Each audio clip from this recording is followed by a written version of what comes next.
Welcome to Garden Delights. I'm Susan Howington, Family Consumer Science Agent with the Henry County Cooperative Extension, partnership with the University of Georgia Cooperative Extension. Today we're going to talk about broccoli. It's going to be a great recipe. We're here from Frank Hancock, our Agriculture and Natural Resource Agent, and he's going to talk more about armadillos and the problems we have right here in Henry County. So we'll see you back in just a little bit on Garden Delights.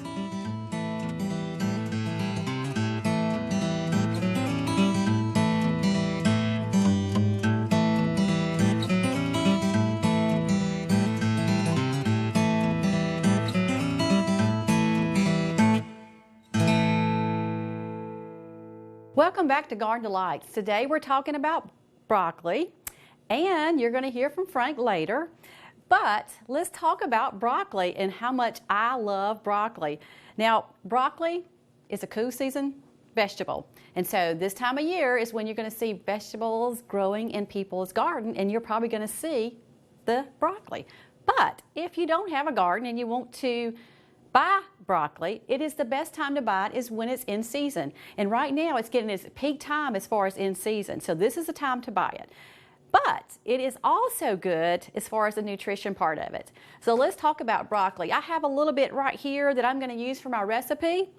But broccoli is so good for you. It is loaded with vitamin C. It has great fiber for you, potassium, cholesterol-free, saturated-free of fat. So what can I say? It's good to eat. And it's about 31 calories in about a cup. And this is less than a cup, but that's what you're getting out of broccoli. And that's if you don't put anything on it. But what I do like about broccoli, you can eat it raw or you can eat it cooked. So, and it's really good as far as being raw and crunchy. You're getting that great fiber from it. When you're selecting that broccoli, even if it's from their garden, you want to look at the florets of the flower part of the broccoli. The reason why is you're looking for the firm, real tight flowers, and that's what you're looking for, because that's going to be the peak of that broccoli. If it's gone too far as far as getting it to maturity, you're going to see bigger flowers, and you don't want that because the broccoli is not going to be as tender and as tasty when you're looking at your broccoli. So when you're buying it or picking it from your garden, look for the florets. Look for the top of it, the flower part of it, to make sure it is really tight in the flower part. Also, you don't want to buy any kind of broccoli that is very limpy or wilty looking, because that tells me it is not going to be fresh.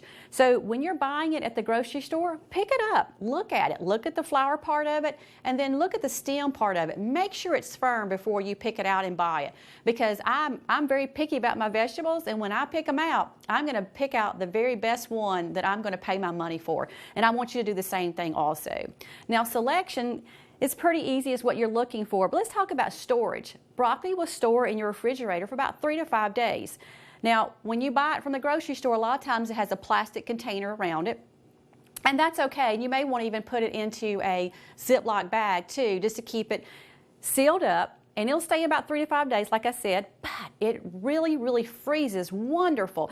And so if you're looking for a way to prolong that broccoli and pull it out, especially if it's out of your garden and it's fresh, you'll want to freeze it and bring it back out in the winter months when you're looking for that taste of broccoli and a recipe that you want to use, and there it is, and it's going to be so fresh tasting too because it freezes so well. So if you'll remember that it's great as far as nutrition and fiber, as far as selection, to look for firm, and also as far as storage, 3 to 5 days is what we're looking for on the average. So when we come back, you're going to hear from Frank, and he's talking about armadillos, and I know you're going to learn a lot from him. And so we'll see you back in just a little bit on Garden Delights.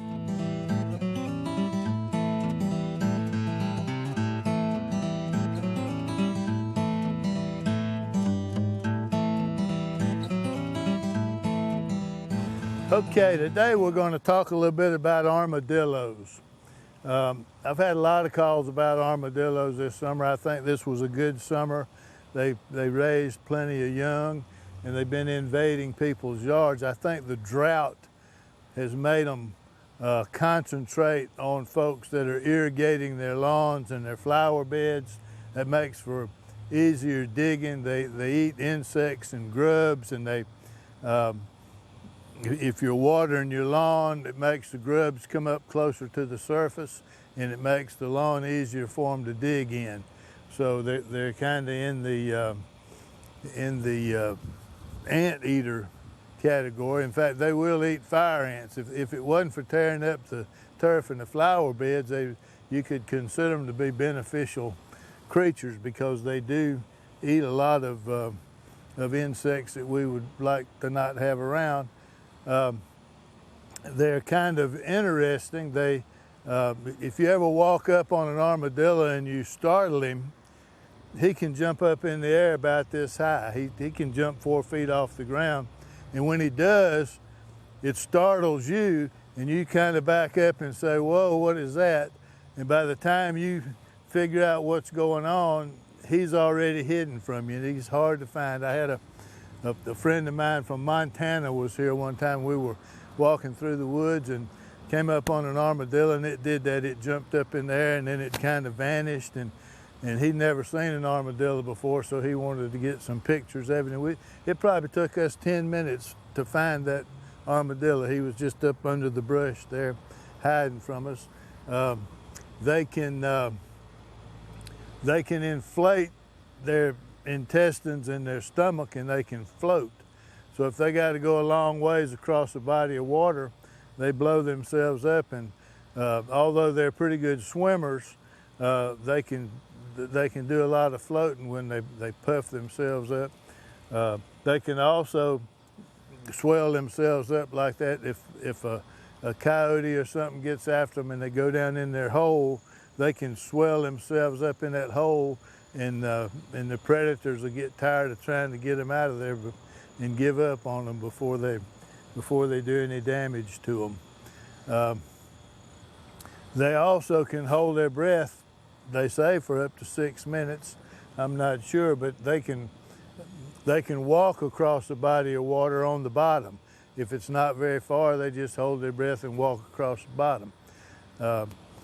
They were known as Hoover hogs back during the Depression, because folks blamed President Hoover on the Depression, and they were having to eat armadillos to survive. So they had that nickname of Hoover hogs. That jumping characteristic that they have is why you see so many of them dead on the highway. If you try to miss him, he's going to jump at the last minute, and you just can't hardly miss him, because he's going to jump up into the car, whether you missed him or not. They are carriers of Hansen's disease or leprosy. They have that bacterium. About 20% of the population of the 9-banded armadillo are suspected of having that bacterium. It doesn't really bother the armadillo. They don't live that long for it to have any effect on them. But if you're planning on keeping one as a pet, we don't recommend that. Or if you're going to hunt them and eat them, you need to cook them really good, because eating raw armadillo is another way you can get that leprosy bacteria from them. They're a perfect carrier. They're used in the research on leprosy because they've got a body temperature of about 90 degrees, and the bacterium lives in that environment. It doesn't live very long at all if it gets out of the body. So they're a perfect candidate to use for research into leprosy. The good news is 95% of the people don't get leprosy, and the chances of you getting leprosy from an armadillo are pretty slim. In fact, we think humans gave leprosy to the armadillo about 400 years ago.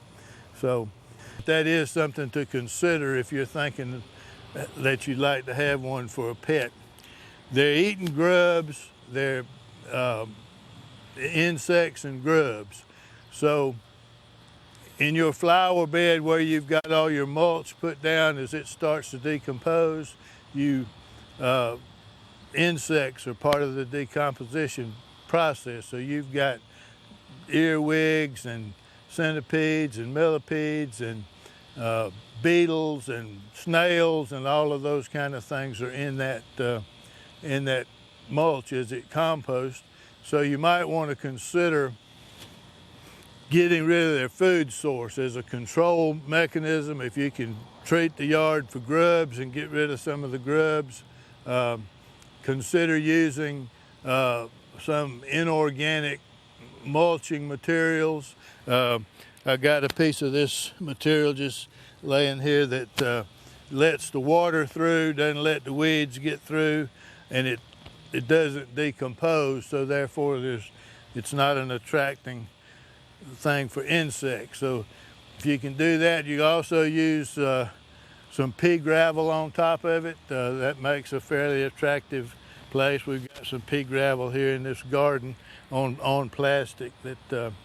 So just consider those things as you're working with them. They can also be trapped.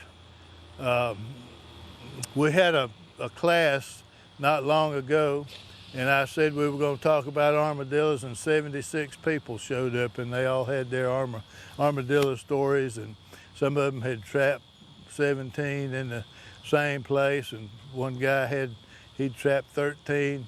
I was kind of amazed at how many people stay up all night with their high-powered flashlights waiting to shoot armadillos if they come in their yards. I think some of these neighborhoods have got armadillo militias that go after them every night. So that is working them on the end of the spectrum, though. If you get rid of their food source, if you don't let them live under your house, they can't stand the cold temperatures in winter, so when we have a cold winter, that will eliminate some of them, unless you're letting him live under your house where it's warm under the house and all, then he can survive the winter pretty good. They come out at night mostly, but in the wintertime when it's cold, they will come out during the heat of the day. So they don't hibernate, so they got to forage for food at least every other day or so. So a good cold winter will help control them. The other thing you can do is trap them.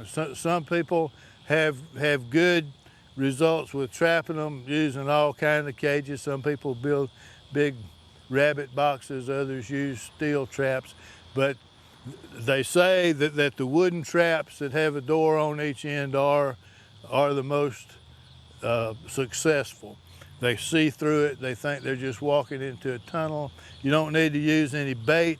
You set it in a place where they're traveling anyway. Some people take popsicle sticks and string up and put a tripwire up so they can kind of tell how they're coming into the garden or how they're coming into the yard, and that's where they set their trap. They will put wings on the trap so that directs them into the trap. You don't want to bait the trap. You'll see people say put peanut butter in it, put all sorts of things in there, earthworms. But if you bait the trap, you're going to catch raccoons, and you're going to catch possums, and you're going to catch squirrels, and not so many armadillos. So you set it up where they're traveling. You put the wings out on the trap so that you can guide them into the trap, and they'll just walk in. Once you catch one, the wooden trap holds their scent better, and so it's easier to catch the next one and the next one.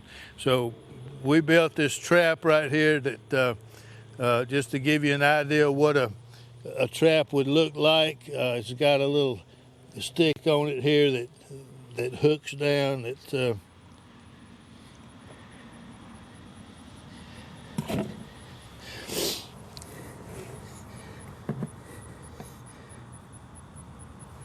And so that's what it looks like when it's in the set position.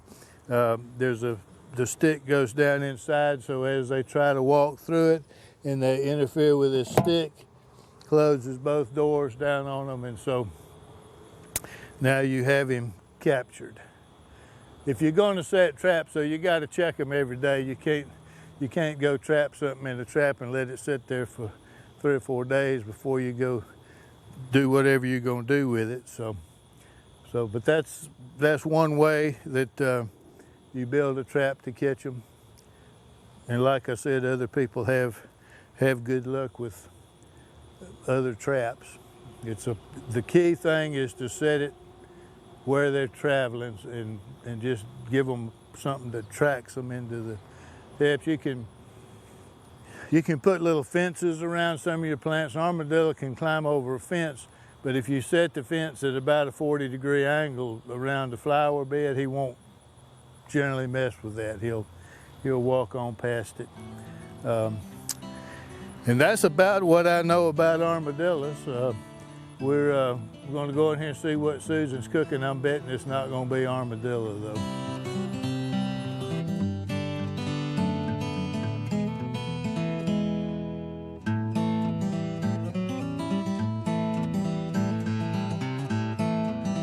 Welcome back to Garden Delights. We're talking about broccoli today, and I'm going to be making a chicken broccoli casserole.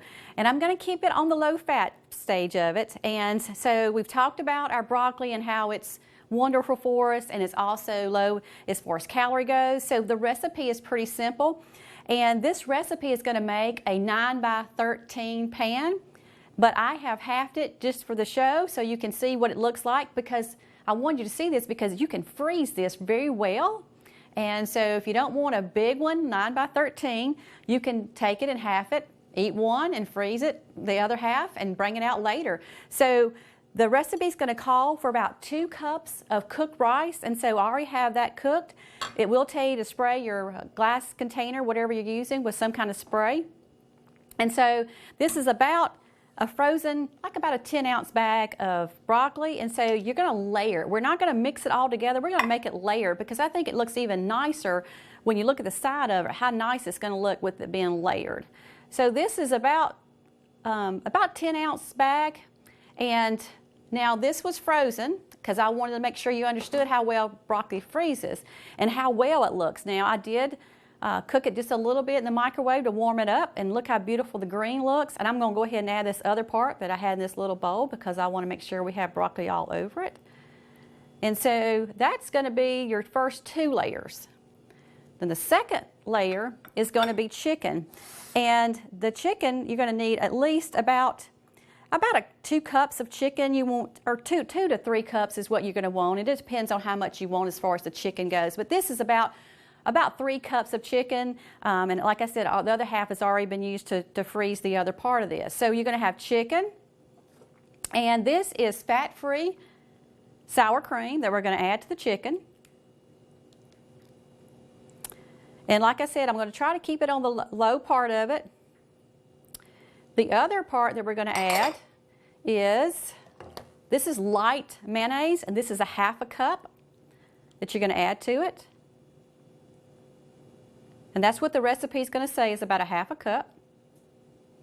And then we're also going to add, it's going to tell you need a can of cream of chicken. And so we're going to add that also. And this is the fat-free cream of chicken.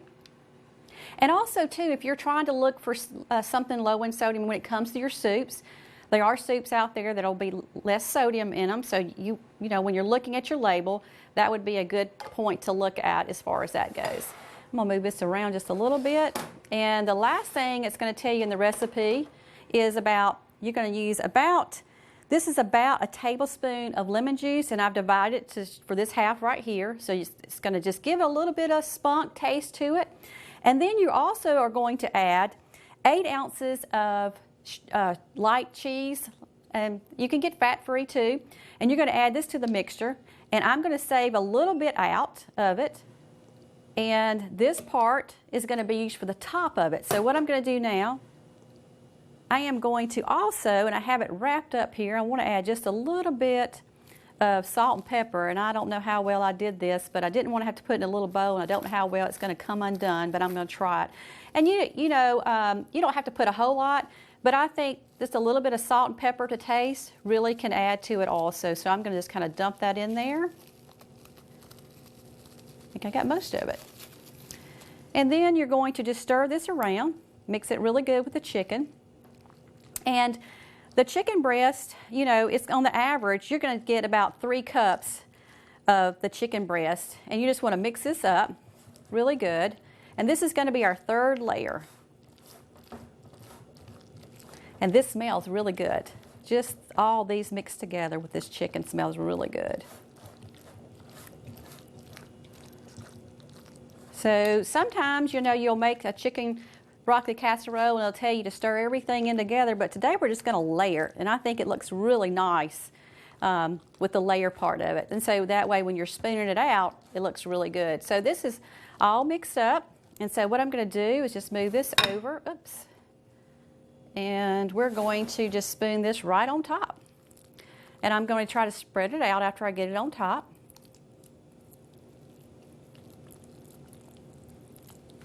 And you can see that this is going to be a nice casserole that you can feed your family.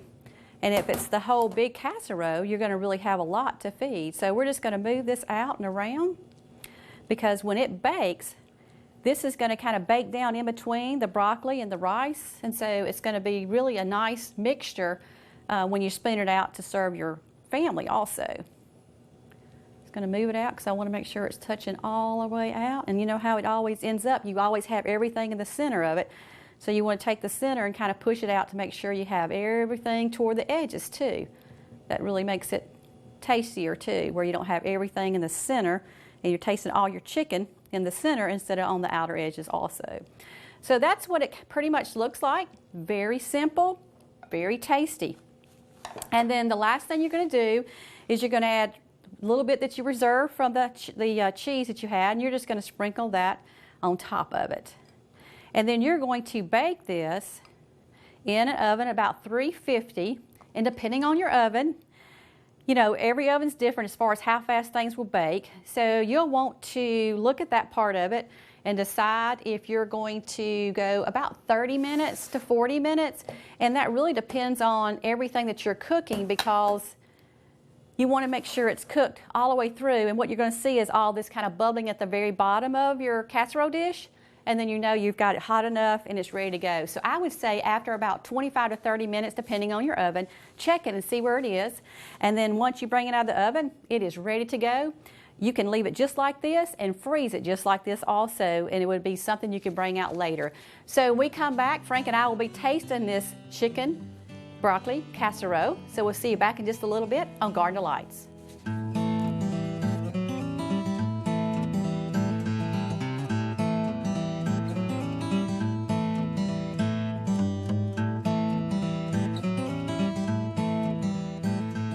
Welcome back to Garden Delights. Frank, we have chicken broccoli casserole. It's going to be Chicken broccoli casserole. with some cheese too, but it's not. It's got a little. It's on the low fat part of it, so that's the good thing. Well, you know, I talked about armadillos. I heard. You don't have any armadillo in this? You know what? I thought about the broccoli and how we could have stuffed some broccoli in the armadillo, but I said, you know what? I just don't think that's going to work. All right. So This will just have to do. as you can see, even when you spoon it out, what makes it nice is the rice being at the bottom. It just keeps it all together. Well, that's good. It looks good, doesn't it? Well, I have to taste it. I mean, we could have that for supper. It is really tasty. Still a little warm, and I like it because the broccoli is still a little crunch to it. It's not soggy. I like it. It's really good. I think it could be for supper, for sure. Yep. Well, check out the website. You're going to love this recipe.